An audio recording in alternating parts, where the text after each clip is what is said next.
Ekspektasi menggeser hari dan jam tayang demi merayakan kemenangan tim nasional. Realita U17 dan tim senior dua-duanya sama-sama kalah dan dua-duanya sama-sama lebih dari 1 gol. Pagi yang berat untuk pecinta fans sepak bola Indonesia. Tapi tenang aja, kita akan temani di Box to Box Football Show.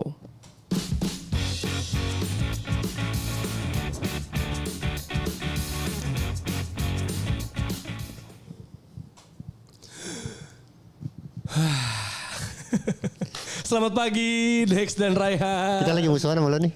Hah? Lagi musuhan sama lo. Kenapa? Ini duduknya. Ya, ini kenapa nih? Ada apa ini? Apakah figur di sini ikut timnas? Itu Marokonya. Oh, iya. Maroko. Oh, iya. Nggak, harusnya ada 1 orang 3-1. Iya 3-1 bener. Kita bertiga ya. Sayang sekali di pagi ini. Tapi sebelum kita bahas timnas, kita ingin bahas juga yang lagi rame-rame pastinya di timeline. Timeline tuh lagi dinamika kemarin. Iya. Nomor urut Pilpres ke Coldplay ke Timnas. Gue suka sih dinamikanya. Maksudnya gimana?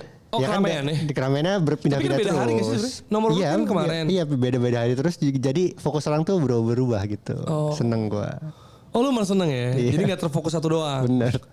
Jadi nomor urut rame tuh. Kan kemarin kan 1, 2, 3 biasa kan. aja sih menurut gue ya orang-orang tuh. Ya itu kan kayak drawing aja kan. Permasalahan aja maksud gue kayak aja kan? gak mau salaman lah. Tuh, apa 1, 2, 3. sarkas lah ya. Sebenarnya gue nunggu nomor 4 sih. Gak sih? Dia pengen ngomong masa gak boleh. Gue nunggu nomor 4 sih sebenarnya. Hah? Masih ada? Udah gak ada kayaknya. Dulu rame banget ya. 2000 berapa tuh? 2019. Iya. Lo sebagai generasi muda sempat ngerasain apa lo di Pilpres 2019? 2019 gue masih ngapain ya? Kayak fokus UN dah. Fokus UN. Belum bisa milih ya? Emang ada orang UN fokus? Gue fokus kok. Fokus nyari jawaban ya.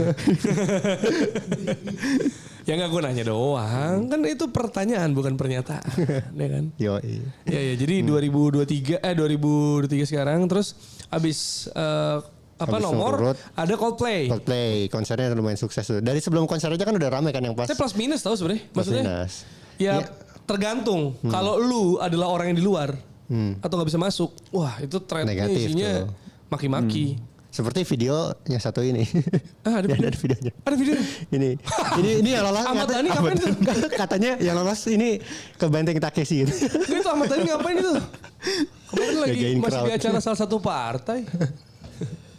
Pepi. Wah gila jebol banget ya. Iya. Gue baru liat nih videonya. Rusuh. Wah gila. Tapi ada masalah gara-gara yang scam kan. Itu ya, rame banget juga tuh. Rame banget. Aja 15 miliar Deborah, 15 miliar gila. Dia kalau gak salah tuh cuma punya 100 ya. Tapi bilangnya 8.000 tiket sebenarnya kan. Seolah-olah. 8.000 bilangnya. Aja 15M dia bilang kan di penjara, dendanya 9M. Taruhlah pelicin-pelicin 1M gitu. Dia masih punya berapa? 5M tuh buat tabungan. Aman lah ya, maksudnya kayak di penjara 4 tahun dapat 5M, aman kali. Iya aneh banget ya. Maksudnya hukuman lebih kecil dari yang didapat kan. Lagian ini sih, gue setuju Twitter Patra ya, Syaratu Patra. Dia bilang Patra Gumala katanya, kok percaya sih beli dari yang sellernya Ava Korea. Bukan orang asli ya kayaknya. Iya, maksudnya itu juga bisa dipertanyakan sih. Tapi di sisi lain konser Coldplay, gue gak tahu sih, gue lo kan ngerasain. Iya gue udah pernah, jadi nggak seFOMO itu sebenarnya. Selain itu juga lo ngerasain ininya kan, animonya kan, lo ada di dekat lokasi langsung. Iya, jadi gue belum ngerasain hype-nya sampai di.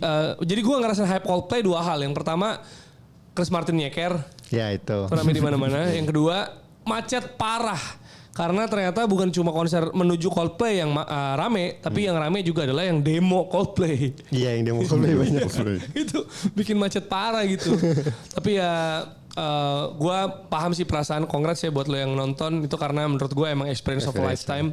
Gue pas nonton di Bangkok 2000 berapa ya waktu itu ya. Itu juga emang keren banget sih. Jadi 2017 ya. Jadi keren banget lah. Lo berarti nonton sekali ya? Lo bukan yang udah nonton 3 kali ya? Bener ya 17 ya apa? Bukan yang udah nonton 3 kali itu ya? 4 kali. 4 kali ya? Si Oeng nonton 4 kali. Itu yang ini katanya kan mau diliburin anak buahnya. Tapi ternyata di layoff. Jangan overlook gitu. Itu yang jadi ini kan tweet tweet template terbaru kan itu. Iya. Gede juga ya kalau Tapi lu nggak ini ya? kalau viral gitu. Lu nggak FOMO, maksudnya Coldplay biasa aja? Biasa aja sih. As a band lu biasa aja? Suka cuman kayak sampai nonton dengan harga segitu enggak sih. Oh, lu Han? Sebagai Gen Z? Gue kalah war. Kalah war? Iya. Tapi Kalah nggak war. Tapi pergi ya- ke war beneran di hari konsernya? Ya usah lah, nggak usah. Masa ya? Kirain kalah war Coldplay jadi cosplay. Ya, bisa juga sih. Bisa juga. Kan ada itu yang Coldplay jadi Chris Martin habis itu nyeker di trotoar. Oh deh. Enggak tahu yang disuarain Tio apa lupa gue. Ada aja kelakuan orang. Tapi emang unik sih emang kelakuannya Chris Martin tuh. Iya bener. Dan pilihan-pilihan kaosnya ya. Dan juga pakaiannya gitu.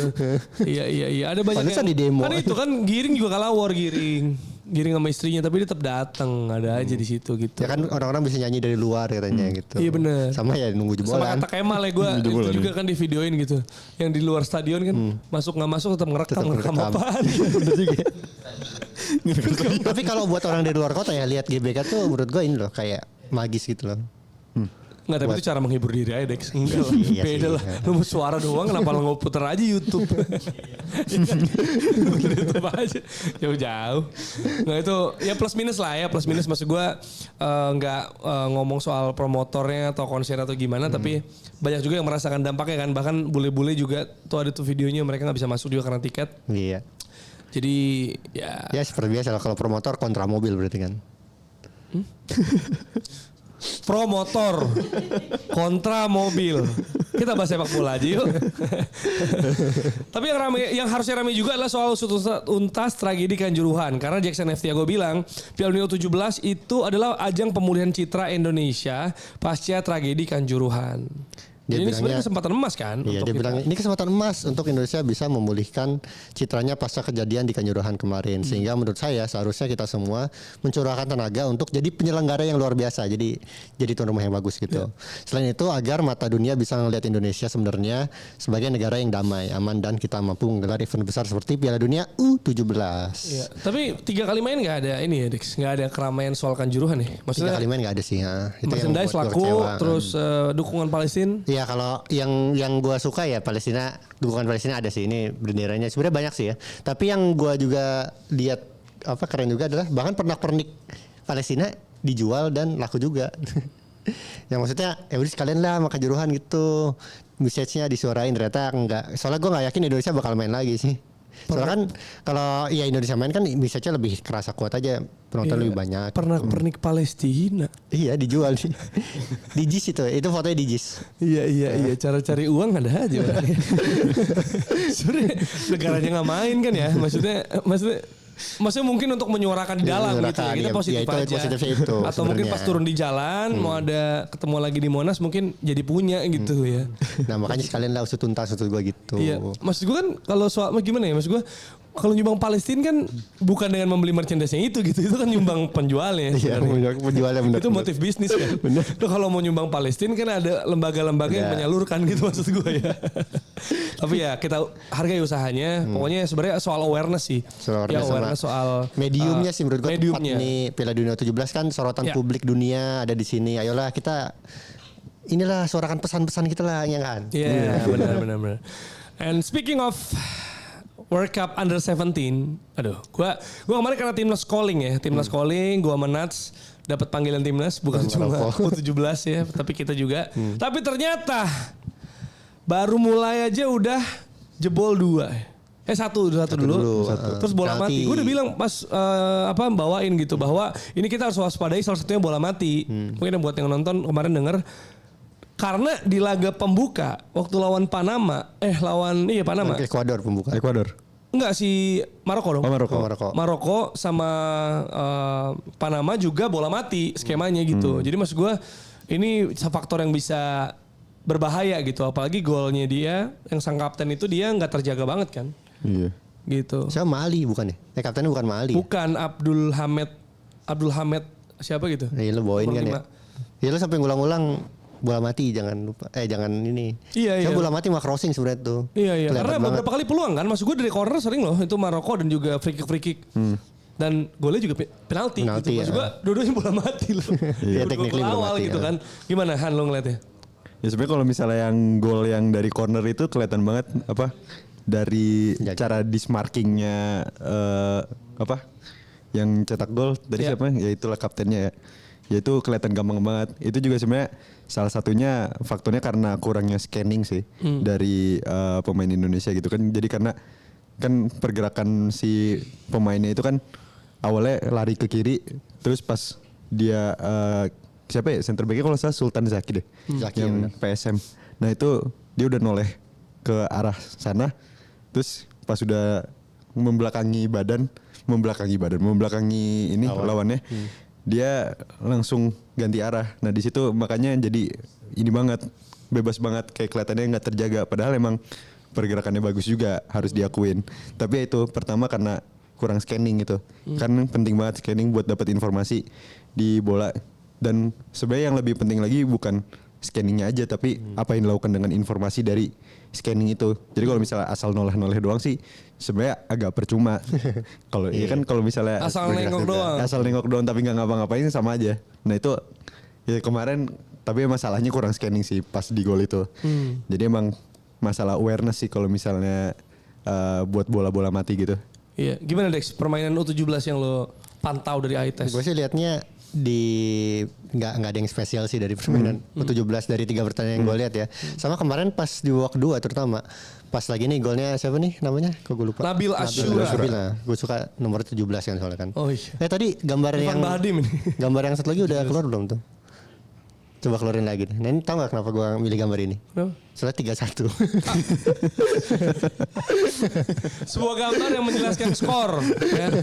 Terus. Ya jadi pas lagi ketinggalan babak kedua kelihatan banget Maroko tuh bisa main bebas banget ya di belakang ya. Kayak kok kita tim mau menang kok nggak nekan nggak ngepres gitu. Itu sih yang gua keselin sebenarnya dari pas kita ketinggalan kan kita tahu hasil imbang aja sebenarnya udah cukup ngebuat peluang kita lebih besar gitu hasil imbang ya. Berarti itu tuh lagi 1 gol doang tuh sebelum ketinggalan lagi.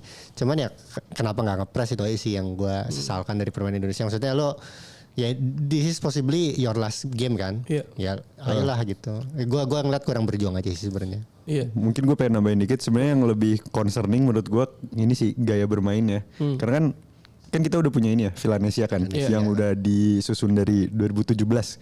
Nah ini kan harusnya pemain-pemain ini kan ini hasil jebolan dari Villanesia ini kan harusnya. Dan di sini gue baca nih kesimpulan filosofi sepak bola Indonesia itu prioritasnya itu kan tadi langsung press. Nah itu sedangkan nggak dilakukan kan. Justru kebanyakan mainnya kita reaktif gitu. Padahal di sini juga ada proaktif, progresif, konstruktif. Gua nggak melihat 3 poin itu sama sekali satupun gitu. Kita main proaktif nggak, kita main progresif juga kesusahan. Tanggung ya. Terus konstruktif juga kita mau coba main konstruktif, tapi akhirnya main panjang juga kan. Nah itu sebenarnya kalau misalnya filosofinya kelihatan meskipun hasilnya kurang bagus gitu, mungkin ya kayak kemarin yang Ange Postecoglou gitu, itu mungkin masih pertanda yang lebih baik. At Karena least kita mainnya udah bagus. Iya, at least kita udah mengamalkan filosofi kita gitu. Mainnya sesuai filosofi sebenarnya. Sesuai filosofi. Tapi gue nggak ngelihat itu sama sekali di timnas U17 ini. Padahal ini harusnya jebolan Villanesia kan. Nah itu yang menurut gue lebih concerning lagi dibanding hasilnya. Iya. Ini by the way gue belum mengenalin nih tadi ya. Ini Rehan dari ruang taktik. Oh iya, sebenarnya udah ngebahasnya udah kemarin. Apa? Udah kan kemarin. Siapa tahu baru nontonnya episode ini dari ruang taktik. Akan membahas soal taktik. Ya karena siapa nih kok langsung taktik. Nah, biasanya kan lu nulis kan, sekarang lu ngomong gitu. Tapi menarik ya, ngomongin soal Villanesia. Nah kalau soal filosofi ini sama timnas senior asuhan Sintayong nyambung gimana? Gak ya? Kita gak ngomongin hasil dulu. Kita ngomongin hasilnya senior. Kita ngomongin soal filosofinya dulu aja. Gue dulu nih. Iya boleh. Gue sih lihat nggak ada nyambung-nyambungnya sih antara U17 sama timnas senior ya. Soal filosofi permainan ya. Pertama pelatihnya beda. Bukan berarti Bima Sakti itu lebih jelek dari Sintayong ya. Maksudnya pelatih itu bisa siapa aja. Tapi kalau lo udah punya filosofi di Villanesia, lo harusnya udah punya cara bermain yang saklek gitu. Nah ini gue nggak ngeliat itu di Bima Sakti yang juga tercermin ke permainan Sintayong. Meskipun ya kalau kita bercermin, timnas juga kemarin kalah 5-1 gitu dari Irak seniornya. Enggak, yang gua tekankan di sini adalah cara bermain, bukan hasil pertandingan. Hasil pertandingan bisa beda-beda gitu. Nah, gua nggak ngeliat itu terjadi sih. Nah ini Terutama U17 ya. Iya, ini- cara bermain begitu penting karena kan katanya bukan hasil yang dituju. benar kalau Berarti cara 17 bermain. tuh cara bermain Ya kan? sih. Ha. Nah gue ngelihat kalau di sini salahnya gimana kalau muaranya ya tadi kok sepertinya pembinaan kita emang nggak dipersiapkan dengan matang. Tapi yang U17 ini khusus ini ya, ini gue sedikit mewajarkan karena satu kita kan tadi U20 jadi U17, kita nyiapin tim juga buru-buru. Kita ke Jerman juga buru-buru, hasilnya juga nggak positif amat. Iya. Jadi menurut gua dengan persiapan yang sesedikit ini, hasil 2 poin yang kita dapatkan tuh udah oke sih sebenarnya. Oke ya, oke tuh nggak bagus tapi nggak jelek juga menurut gua. Tapi kan tuh jadinya malah bisa jadi kayak excuse ya. Kita bukan ngomongin soal hasil. Ya kalau gue mau jadi devil's advocate yang gitu, bukan soal ya kan kita hasil apa ya gini. Kita usahanya mepet gitu, which ini diulang-ulang terus, akhirnya hasilnya nggak sesuai ekspektasi. Kalau kita ngomongin hasil, tapi ini kan kita nggak ngomongin hasil, kita lebih ke cara main, semangat juang, ya kan? Mungkin juga gimana bisa bener-bener mentranslate si apa namanya Villanesia itu into the game gitu kan? Itu kan yang sebenarnya kita pertanyakan kan, bukan soal Indonesia lolos atau enggak, atau Indonesia menang atau enggak di laga ini. Setuju nggak? Setuju. Gimana menurut lo? Ya kalau misalnya, tapi sebenarnya sih ini juga sih, kita kan harus ingat kalau misalnya ya ini turnamen football juga gitu, hasil itu penting. Oke. Dan mungkin ya apa ya? Itu soal dilemanya di situ tuh. Maksud gua kayak kalau kita bilang Kalau yang Rossi tanyain itu, iya, bukan. Maksud gua gini, dilemanya adalah kita bilang jangan kasih ekspektasi berlebihan, ya kan? Apa namanya? Biarkan mereka bermain, biarkan mereka mengambil pengalaman segala macam gitu dan gue pun merasa kayak gitu. Cuma ya kalau kayak kemarin kalah ya aduh gitu juga sih sebenarnya gitu ya. Aduh sayang coba bisa gini gitu loh maksudnya. Jadi mungkin memang yang kita mesti clear dulu nih kalau misalnya kelompok usia muda juga yang menjadi apa namanya indikator apa? Indikator kita nyentuh KPI atau enggak. Kalau misalnya timnas senior misalnya kan lolos Piala Dunia misal. Itu kan ada targetnya, ada KPI-nya kayak gitu kan. Nah kalau 17 sih sebenarnya targetnya apa gitu sebenarnya. Ya sebenarnya sih kalau misalnya dari gue sendiri sih harusnya yang diutamain emang ini cara bermain. Cara bermain dulu itu, ya. Karena apa ya? Ini kan cara bermain yang udah didesain agar kedepannya kita bisa mendapatkan hasil yang maksimal gitu. Jadi kita mikirnya itu kita mendapatkan hasil yang bagus itu tapi dari cara bermain yang ini. Jangan melenceng ke gaya Jangan bermain ngejar yang hasil lain, doang. jangan ngejar hasil doang gitu. Oke.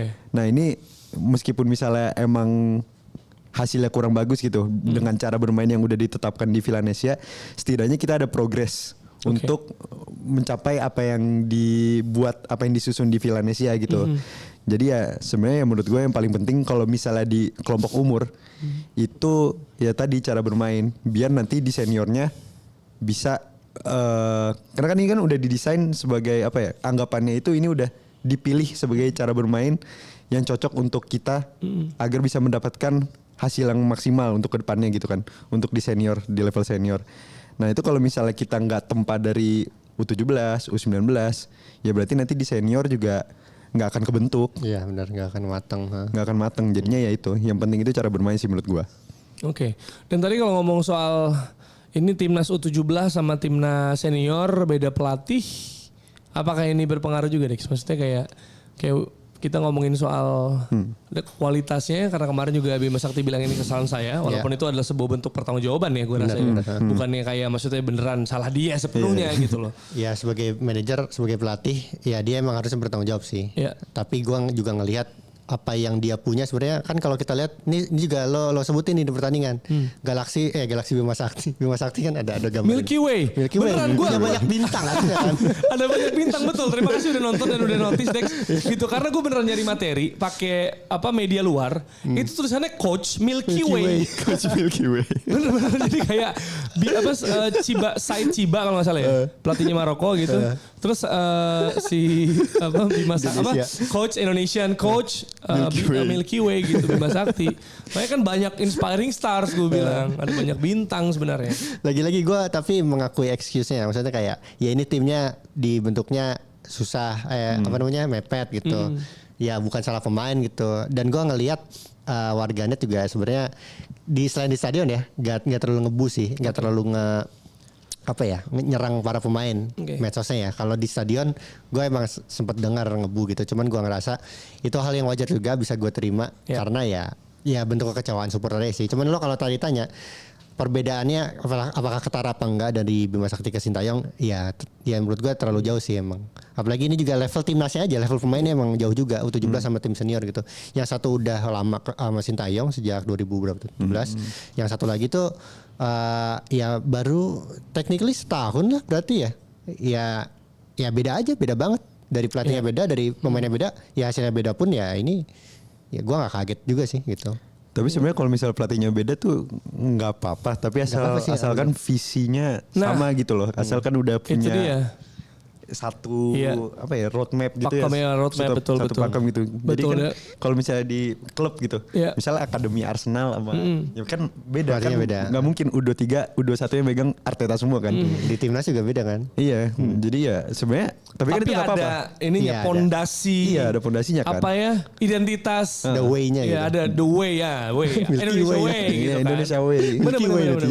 Iya, makanya maksud gue itulah. Ini juga bukan momen untuk orang berisik mengadu local pride atau asing atau naturalisasi gitu. Bukan itu sebenarnya ya nggak sih?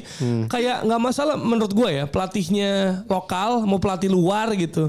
Asal apa yang kita punya itu dijalankan. Kan udah ada sebenarnya Villanesia. Iya, Villanesia pondasinya, filosofinya gitu kan, roadmapnya, way-nya gitu. Jadi tinggal menyesuaikan aja sebenarnya. Nah, pilih pelatih entah dari dalam atau luar yang bisa mengaplikasikan filosofi itu ke cara bermain tim nasional. Dan maksudnya kualitas pasti beda dong, senior sama yang masih muda. Tapi arah mainnya, gaya mainnya harusnya sama. Dan Erik Thohir juga kan bilang kan abis kekalahan ini, dia bilang ya ini sebenarnya kalau di U17 memang kita kalah gitu. Cuman ini awal yang bagus buat nanti U20 kan. U20 kan ada lagi 2 tahun lagi kalau nggak salah. Ya ini squad ini tuh mungkin bakal kepake 50% seenggaknya gitu. Dan gua ngerasa ya emang kita nggak finish di sini sih. Ini adalah awal aja sih buat kita. Jadi tuan rumah dan juga ngebentuk tim U17 yang ngebut gitu. Ya menurut gua ini awal aja sih. Disikap sih gua sebagai beginning gitu. Oke. Nah, kita akan juga membahas pertanyaan yang orang yang tidak ada di sini ya, Rossi ya. Pertanyaan terbuka kata Rossi yang bisa diartikan juga seperti serius nanya bahasa gue. Cuma dia lebih bagus. Kemarin gue mention Rossi, mention Firzi. Sama dong. Pertanyaan terbuka sama serius nanya. Cuma yang ini lebih terlihat intelek. Sama. Benar. Katanya youth development itu perkara jam terbang, ya menit bermain di kompetisi, via kompetisi, atau perkara teknik dan pemahaman alias way of thinking dan taktik. Gimana Han? Ini gue lu juga Dex boleh. Gue ngeliat kalau gue kan sebenarnya belajar sport science ya. Jadi U17 itu sebenarnya udah mau masuk pro tuh. Karena U21 tuh udah dianggap sebagai pemain yang udah bisa siap untuk profesional, elit lah, level elit. Bahkan banyak juga yang pemain U17 udah di klub paling enggak ya. Jadi kalau lo tanya sebenarnya perspektif U17 itu sebenarnya adalah udah menuju tapi belum ke prestasi, tapi ke menit bermain. Nah, lo lihat juga kenapa kompetisi U17, U15 itu lo lihat squad yang dipanggil tuh nggak sampai 23 kan. Kalau Piala Dunia Senior kan 26 bahkan sekarang kan. Sebelumnya 23. Ini kalau nggak salah 18 atau berapa. Alasannya kenapa? Alasannya karena supaya pemain tuh banyak dilibatkan permainan.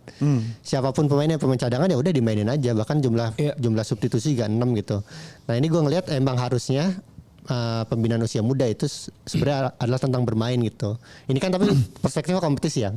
Kompetisi. Sementara apa yang ngebuat orang ini, pemain-pemain ini main di Piala Dunia U17? Ya mereka dari seleksinya. Seleksinya kita dari mana gitu. Tadi ada gambarnya Elite Pro Academy. Yang sebenarnya menurut gua namanya doang sih Elite Pro. Sebenarnya nggak elite dan nggak pro menurut gua.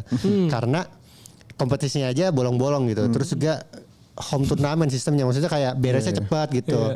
Terus akademi juga, doang ya, bukan elit, bukan pro. Terus juga kalau lihat kayak Persib punya tim atau yang kemarin juara Dewa apa Bayangkara, gue lupa deh. Itu juga pemainnya nyomot dari SSB bukan kayak pembinaan gitu. Jadi gue ngerasa ya kalau lo tanya apa youth development itu apa, adalah menit bermain yang didapatkan dari kompetisi seperti EPE. Tapi EPA sendiri ya belum jadi apa-apa di Indonesia gitu. Ya, gua rasa juga kan banyak yang bilang bahwa U17 kali ini ya, Piala Dunia U17 itu saatnya kita para pemain muda mencari pengalaman, mencari rasa bertanding internasional kayak gitu kan, mentalitasnya, belajar dari in game adjustmentnya ya kan, dan bagaimana bisa tetap berdiri tegak, kepala tegak menghadapi negara-negara dari dunia, bukan cuma Asia Tenggara gitu kan. Tapi sebenarnya yang bisa belajar juga bukan cuma para pemain dan coaching staff gue rasa, tapi juga federasi ya, benar. tapi juga penyelenggara kompetisi gitu. Karena menurut gue memang kalau sistemnya TC jangka panjang, ya kan, pakai seleksi nih dari 200 jadi 100, jadi pokoknya misalnya gitu ya, itu secara hiperbola ya. Jangka panjang TC-nya terus dicoret, ini dia 23 pemain terbaik yang akan membela Indonesia gitu kan. Itu sistemnya TC jangka panjang gitu. Gue rasa itu kurang efisien juga gitu. Gak sustainable sebenarnya. Apa? Iya, mungkin efektif buat satu turnamen itu. Iya betul. Gak sustainable. Betul, gak sustainable betul. Jadi mungkin memang yang dibutuhkan itu ya tadi lagi-lagi kompetisi usia dini yang diadakannya rutin dan berjenjang. Iya. Kan umurnya juga udah jelas pembagiannya kan, dan tadi durasinya kalau misalnya lo main udah sih gitu doang ya, beberapa bulan doang terus habis itu off juga percuma. Bener. Gitu. Kalau sisa turnamen hahaha have fun, trofeo, forfeo nggak ada, ngerti gak sih, beda banget kan. Atau turnamen misalnya gubernur tertentu gitu. Ya gue rasa memang harus ada pembinaan yang rutin dan berjenjang itu. Ini kita baru ngomongin U15, U12, belum kita ngomongin sepak bola perempuan juga. Iya, itu kan masuk juga di situ gitu. Bener, maksudnya kalau emang juga. fokusnya ke sepak bola laki-laki dulu nih misalnya, perempuannya belum gitu ya. Jangan tanggung. Menurut gue gitu. Karena yang terlihat juga di lapangan kemarin kayak gitu. Kita lack of composure, decision making juga menjadi PR karena kan banyak kritik ya dari babak pertama gue lihat di sosial media, dan gue juga merasakan bahwa banyak dribbling crossing dan insya Allah gitu kan. Dan juga kadang misalnya tabrak jatuh, bahkan di laga pertama menit 60-70 capek walaupun di babak kedua di pertandingan pertama gitu, di pertandingan kedua better banget tuh lawan Panama kan. Babak kedua lebih bagus banget dibanding pertandingan babak pertama gitu. Nah, pertandingan ketiga nih waktu lawan Maroko karena gol cepat, dan gue rasa mulai mental juga gara-gara klaim penalti nggak jadi. Oh iya. Klaim penalti nggak jadi tuh, ya gue lihat juga agak ada goyang tuh. Momentumnya. Iya, momentumnya hilang, dan pemain juga, makanya tadi lu bilang mestinya kan ngotot, dia lebih disiplin. Nah, itu nggak terlalu kelihatan gitu loh. Walaupun perbaikan ada menurut gue ya, karena babak pertama tuh lebih, misalnya main bola kan passing gitu kan, mungkin tadi konstruktif gitu kan, terus progresif. kontrol bola juga, progresif ke depan. Kalau ini kan lari, gocek, crossing, dribbling gitu terus, akhirnya bola kerebut. Posisi nggak enak, salah passing. Itu yang terjadi kemarin di U17 gue rasa. Sebenarnya mungkin tadi gue pengen nambahin tuh yang poin menarik yang tentang TC jangka panjang. Iya. Itu sebenarnya youth development itu kan lebih ke membentuk individu sebenarnya. Iya. Kalau misalnya TC jangka panjang itu tuh membentuk tim. Iya. Nah itu gue dengar dari itu Coach Ganesha Putra, wakil presiden Persija. Nah itu menurut gue poin yang sangat valid ya, karena ya kan ini tim U17 kan nggak bakal bersama terus sampai dibawa ke timnas senior kan. Yes. Nah jadi kalau misalnya TC jangka panjang itu tuh sangat pandangan yang sangat short termism gitu sih. Jadi emang short termism. Jadi emang ya cuman ngejar hasil doang gitu, tapi bukan ngejar ya long term vision, sustainability itu. Jadi ya tadi kalau misal youth development itu tuh poin pentingnya ada di membentuk individu, bukan membentuk tim. Iya. Ya kita juga jangan lupa juga sebelum TC itu kan kita nyari pemain kan dari berbagai daerah. Kita juga nyari pemain asing yang bisa dinaturalisasi. Termasuk sebenarnya di hari kemarin juga ada yang lagi rame sih itu Ragnar Oratmangun itu. Iya. Nonton juga kan waktu timnas senior timnas U17 apa? U17 ya nonton U17. Oke. Ya itu juga maksudnya itu juga yang disorotin sama warganet gitu. Ini sebenarnya arah kita kemana sih? Ya wajar kalau kita bertanya kayak gitu. Karena kita kayak nggak punya arah gitu loh, nggak punya rencana sebenarnya. Oke, itu evaluasi kita dari 3 pertandingan sudah berjalan. Tapi kan kita ngomongin ke depan ya. Maksudnya peluang Indonesia nih, banyak yang bertanya juga. Masih ada nggak sih bang peluangnya sebenarnya bang? Ini masih Jumat ya. Kemarin kan kita Kamis itu kan grupnya Indonesia sama grupnya Spanyol yang udah main ya. Sebenarnya Indonesia itu sekarang Uzbek kan pakai seri lagi Uzbek. Iya. Sama Spanyol kan dari 6 grup kan 4 diantaranya kan bisa masuk 3 peringkat 3 terbaik kan. Nah Indonesia tuh lagi peringkat 4 sekarang. Jadi kita berharap di grup F dan grup E yang mainnya hari Minggu. Meksiko dan Korsel. Iya, jadi yang kita harapkan adalah kita masih bisa lolos. Kalau Meksiko dan Selandia Baru mainnya imbang 0-0 Satu-satu nggak bisa.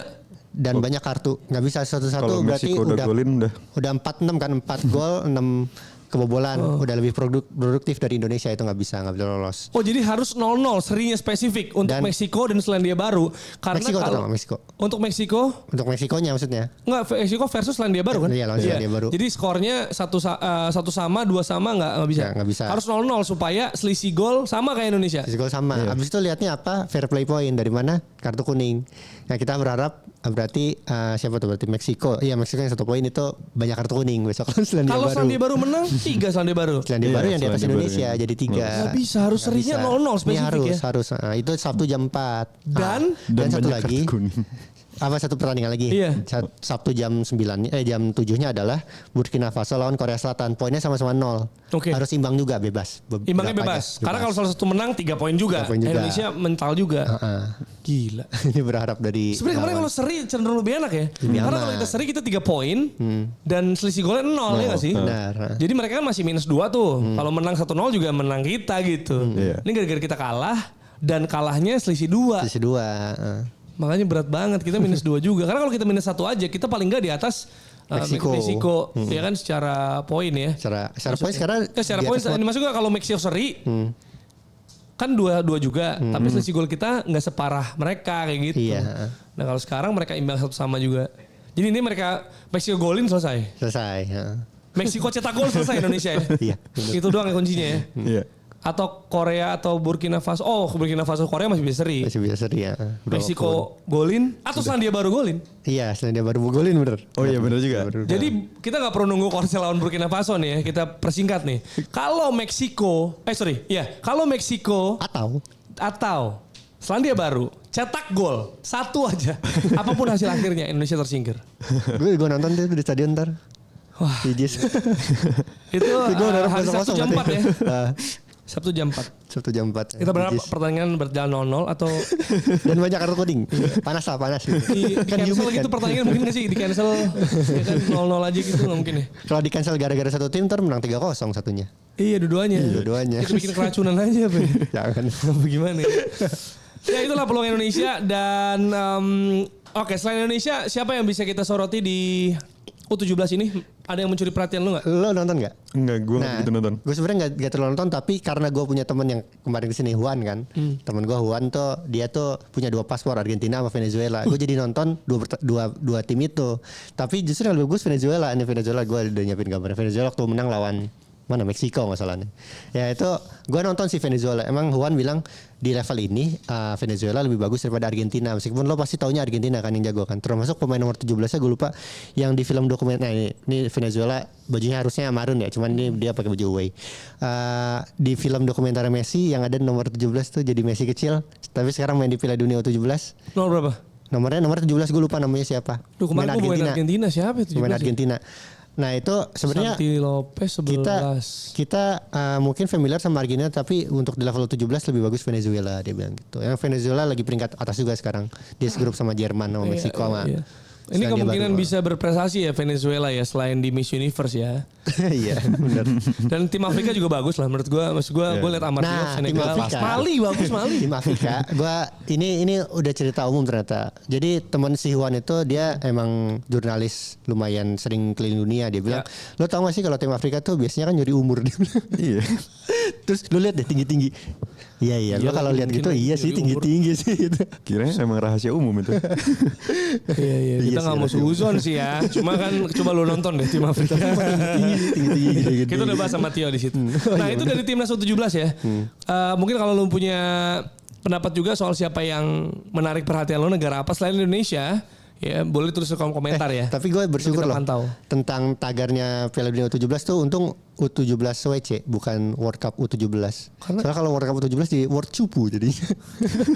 World Cupu U17. Timnas senior di kualifikasi Piala Dunia 2026 yang mana ternyata ini grupnya sama persis kayak di Piala Asia. Ditabrak Irak. Ditabrak Irak. Ya jadi nyaris sama persis sama grup di Asia Cup, tapi bedanya cuma di Filipina dan Jepang. Iya, lebih berat malah Asia Cup. Lebih Ya. berat. Tapi kualifikasi Asia. sama-sama ada Irak, sama-sama ada Vietnam. Indonesia Irak bagaimana? Ini pertandingan pertama ya. Ya.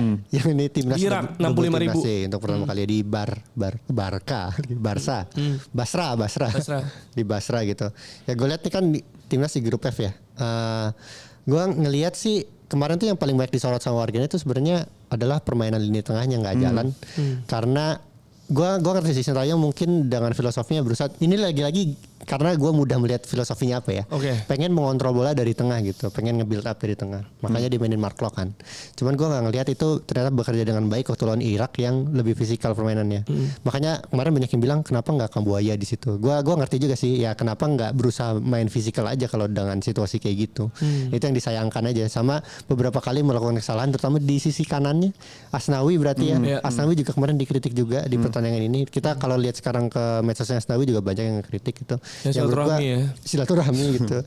Ya wajar sih maksudnya kayak menurut gua filosofinya ada tapi plan B-nya kok kayak nggak kelihatan aja sih dari Sintayong menurut gua. Ya agak disayangkan aja, harusnya bisa menyesuaikan sama lawannya gitu aja sih kalau dari gua. Karena sebenarnya kalau dilihat pas line up-nya rilis ya. Pas line up-nya rilis gua lumayan penasaran dan menantikan. Ada Malis number 10 main di posisi number 10, nomornya number 10 juga gitu kan. Tapi ya ternyata nggak terlalu berkembang juga gitu. Gimana lo ngelihat para pemain Indonesia secara overall? Ya itu dirombak kan langsung di babak kedua. Tadinya main 5-3-2 jadi 3-5-2 jadi 3-4-3 buat babak kedua. Dan menurut gue justru itu malah bikin lebih bolong gitu di tengah. Karena yang gue lihat kemarin tuh dari main 3-4-3 itu kan shape bertahannya kan jadi 5-4-1. Nah emang bagusnya kemarin Indonesia berani buat pressing tinggi. Tapi masalahnya itu menurut gue itu terlalu agresif di tengah. Jadi kan lu lihatnya terlalu agresif. Maksudnya terlalu agresif secara pressingnya, terlalu tinggi. Nah di situ kan kemarin tengahnya itu di babak kedua kan Arkan Fikri sama Mark Locke kan. Nah sedangkan Irak itu main pakai double pivot. Nah double pivotnya itu narik dua-duanya tadi Mark Locke sama Arkan Fikri buat ngepress kan. Jadi, mereka ya. Nah jadi tuh di tengah tuh bener-bener kosong. Inviting press. Inviting press. Tanpa Waldo. Aduh ada Waldo. Ada Waldo terus kepake tuh. Lanjut. Nah terus kan benar-benar di area between the lines lah, itu between the lines antara defense sama midfield itu benar-benar kebuka tuh. Nah di situ Irak banyak banget menang second ball. Nah dari situ juga bisa nyerang transisi dengan nyerang cepat gitu. Dan di situ Indonesia gue lihat kewalahan. Nah tadi gue ngelihatnya masalah utama itu tadi di sistem yang 5-4-1 double pivotnya Indonesia ketarik ngepress. Dan di situ jadi kosong banget. Jadi menurut lo harusnya nggak ngepres atau gimana? Sebenarnya sih mungkin kayak lebih banyak center back yang bisa step up ke area situ, lebih antisipatif. Tapi mungkin kita juga ngelihat profil center back kita yang nggak terlalu agile. Mungkin cuma Rizky Ridho doang yang bisa main marking gitu ke area di situ. Tapi ya kalau misalnya kita lihat Jordi Amat, Elkan Bagot kan mereka kan bukan center back yang paling mobile lah. Jadi ya mungkin sih gue sendiri sih ngelihatnya bisa aja kita stay pakai struktur 5-3-2 tapi ya tahu gue juga masih kurang tahu gimana solusinya. Compactness-nya menurut lo di pertandingan kemarin gue sih ngelihatnya kalau dari yang gue lihat ya ya sebenarnya compactness-nya itu nggak kejaga aja sih. Iya sih mungkin garis pertahanannya kurang tinggi aja mereka gitu. main tinggi tapi nggak compact jadinya gampang ditembus gitu. Ya itu sih yang gue lihat permasalahan timnas. Tapi gue di samping itu semua Irak memang levelnya di atas kita sih. Iya itu juga. Irak ya, apalagi main di kandang. Main di kandang sendiri. Di kandang Irak maksudnya ya. Iya kandang Irak. Pertama kali Indonesia juga kebobolan 5 gol ya di bawah Sintayong dari 37 pertandingan. Sebelumnya paling banyak 4-0 ya? 4-0 ya Thailand. Lawan Thailand sama Vietnam ya. Vietnam kan kualifikasi World Cup yang lalu. Iya. Thailand itu AFF final AFF yang memupus harapan sejak pertama. Tapi kebobolan 5 lawan Irak tuh menurut gue oke sih. lebih memalukan kebobolan 4 sama Thailand daripada 5 sama Irak kalau menurut Iya, gue ya. iya. Dan apalagi kita bisa cetak gol juga lewat siapa? Shane Patiyama kan. Ya jadi Sudut sempit tuh. sebenarnya kalau dari peluang ya masih Ini panjang. pertandingan pertama aja. Iya, Pertandingan pertama. Iya. Nih gua sempat lihat ininya apa namanya? Langkah-langkahnya ya. Ini masih banyak sih. Ini kan bakal ada 8,5 wakil AFC di Piala Dunia 2026 ya. Juara dan runner up dari sekarang itu ada 18 tim berarti itu berhak lolos ke babak ketiga. Dan juga babak ketiga itu berarti lolos ke Piala Asia 2027. Dari situ dari babak ketiga 18 tim dibagi 3 grup. 2 peringkat teratas lolos ke Piala Dunia. Peringkat ketiga dan keempatnya ke babak keempat. Masih banyak ada 4 babak. Babak keempat nanti mainin playoff lagi.